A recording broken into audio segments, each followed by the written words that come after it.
Hey everybody, this is part 4 in the series that I was doing about what I pack when I travel and stuff like that. Today's is really around kind of what I do use to edit or to videotape my gear. So a lot of stuff. It's pretty expensive, so I'll have links and descriptions below, but again, it's been fun doing this. It is a lot.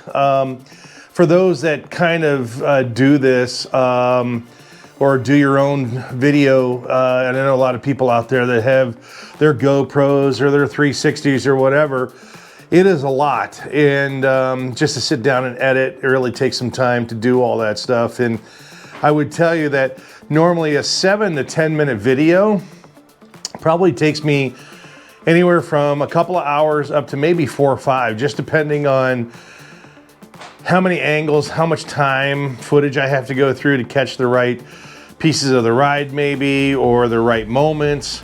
And then obviously editing, I add music and other things, and I think for those that have been around for a while have seen my progression in my videos, and I know I goof up sometimes. You know, I don't have a crew. I don't have people doing this for me, so this is all on my own. And is it frustrating to me? Yes, sometimes I know it's frustrating to the audience. I invert some letters in a word, or I goof up and misspell something or whatever. But and it's because I'm going too fast, and that's been something for me, because I really try to get content out there, and sometimes it's better off to slow down, take your time, and put out, you know, stuff that people don't catch maybe errors in, and you know, and try to get the quality better. But and I'll start doing that, and I'm starting to, you know, look things, just taking my time a little bit more. So it is a struggle, but you know, at the end of the day, that's probably the reason why sometimes you see folks that get into this. It's just hard. It's hard to do the editing stuff. So anyhow, so here's kind of my setup. This is kind of what I use, so I can pan back a little bit, and you guys can see this. But yeah, so that's a 38-inch widescreen LG, and then I have a couple of lights up there in case I do anything. There's my iPad mini, I use that. My 2 MacBook Pros, and I'll get into that. One's an M4, one's an older i9 version, but this is the new one. Pretty expensive stuff, especially if you're getting into that. I carry a MacBook Air when I travel with me. That's to do on the road and transfer files. These are external hard drives, and you can see a lot of them. These are external hard drives that I keep all my data and everything on. Those are 4 and 5 terabyte. These are a couple of terabytes, and that gets expensive as well. So as you can see, there's a lot of stuff that goes on to doing this. And but I'm actually interviewing myself and holding a stick up with the GoPro 10. So down here, I have, these are 2 GoPro 10s, and that's a GoPro 9, so I actually have 4. So I have 4 of these GoPros. Media mods, I have one obviously on the camera that you guys are seeing this filmed with. Let me get my AirPods out of the way. So this is my Insta360, the second version or whatever. I didn't use a lot of this because Cap was down for a couple of months. And I really want to try to get some footage of that. I do see a lot of people using the Insta360. It's cool. You got to have the long pole. It hides it and kind of gets you an all-around view on it. And I just got to get it kind of comfortable and know where to place that on my bike or helmet or whatever. So anyhow, so batteries, there's about 9 of them that I use. This carries even 3 here. So yeah, there's a lot of batteries to do. These are SD cards. I probably carry 15 to 20 SD cards. And I always carry 256 ones. There's a couple of 128s in there, but the 256 I find to probably be the best, because between the battery life and the memory card life, I get it, it's about roughly the same. So that's a good gauge on my GoPros when I'm using that. So you can tell there's a lot of footage sometimes if I'm out all day, between vlogging, bike down low, you know, towards my wheel. You see a lot of those shots that I have. And then also just, you know, riding shots from my helmet view. So a lot of you know, SD cards being used as well. So part of this too, obviously you can see RAM mounts. This is a GoPro mount over here. This is what I attach to my helmet. Sterling Noreen uses that, and it works really well. It's on Amazon. I'll get a link to that or whatever. And again, all the links will be down below.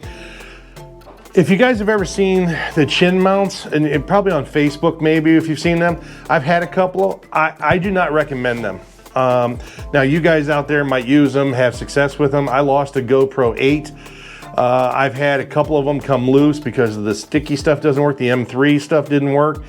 Maybe it was their own bad, whatever, I don't know. But at the end of the day, I'm not a big chin mount fan. So that's the reason why I use the one that I attach to my helmet. And then I obviously have comms in there. That's how I get the voiceovers. So this is my Garmin InReach. There is a subscription to that on a monthly basis. So again, you've got that. This is, you know, a lot of times you're out and there's no electricity or whatever if you're camping. So this is a Sherpa 100 AC. You can see here, there is a lot of connections, so I can charge a lot of things at once. I can usually get about, maybe a couple of days, 2 or 3 days, depending on how heavy of a charging I'm using on it. But I can usually get 2 or 3 days out of it before I really need to recharge it. And then I can always hook it up if I want to the bike and run it through there. And let it recharge through the bike. So, but that thing's you know, a big lifesaver when you're out traveling. So that's a great thing as well. I get over here. This is my bag I carry. This is all my cords. Don't mind me a little all junked up. I was going through this stuff and didn't tidy it up, but I carry all my cables and everything in there. Obviously saw that. And then I get into my drones over here. So this, I'm gonna set this right here. So this is my Mavic Air 2S. So where is this is my Mavic. Oh yeah, this is my Mavic Air 2S, and this thing's fantastic. It'll actually follow you, track you. And I upgraded down here. These are the Nanook cases. That's the one I carry. I carry my laptop and everything in this. This is another Nanook case, and I'll have descriptions. But this is my DJI Mini 2. I have a backup drone. Yes, fortunate enough to be able to have 2 drones. The Mini is actually really good. It doesn't track you, so that's one thing. And the camera's not as nice, obviously, on the Air 2S. So that's, you know, those are probably the 2 differences. I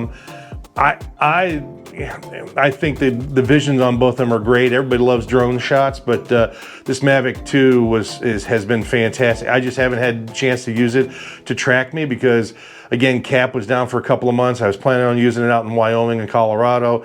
Wyoming was short, we all know that. Colorado I didn't get a chance to make because Cap was down. So it's hard to use the drone when you're on the East Coast, or especially in heavy, dense forests and canopies and stuff like that, to really get any traction, because the drone really needs to be kind of flying closer to you versus way up above the tree lines, and it's hard for it to track. So that gives you a little bit of idea there. So that's pretty much it. The other thing that I do use, I do have back here. So I do use this. This is a Canon EOS 90D. Great camera. So I use this sometimes for any shots. It's bulky to take on the road, so that's the reason why I hardly ever take it anywhere. It's just big and bulky, takes up a lot of room. But you want quality pictures, that thing's absolutely fantastic. And then I can use it also to film if I want to, and do some shots like that. I use for B-roll, and now granted, I got a lot of GoPros and then got a lot of video, but sometimes I just use I have an iPhone 14 Pro Max. Fantastic. Those that have iPhones, and I'm sure Samsung has a great phone, the Galaxy series. Pixel obviously does too.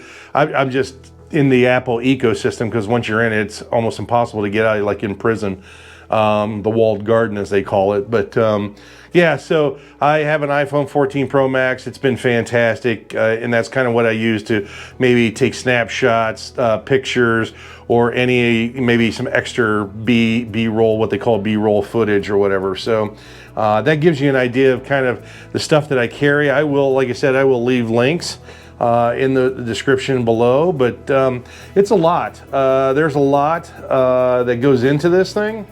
Hey, so thanks everybody for watching all the electronics and the stuff that I take on my trip. And I'm actually going to add a little, probably a devices piece around my communications, and because I just felt like that's a little bit different on the electronics, because I could talk a little bit longer about that. So thanks a lot, appreciate it, and hope you enjoyed this series and gives you an idea of kind of what I pack and what I use, and what goes on out there. If you got questions and stuff, leave them in the comment section. I'll get back to you. I usually do on all the comments. And again, thanks for watching, and hopefully this helps and gives you guys some ideas. So take care. Have a good one. Talk to you soon. Bye-bye.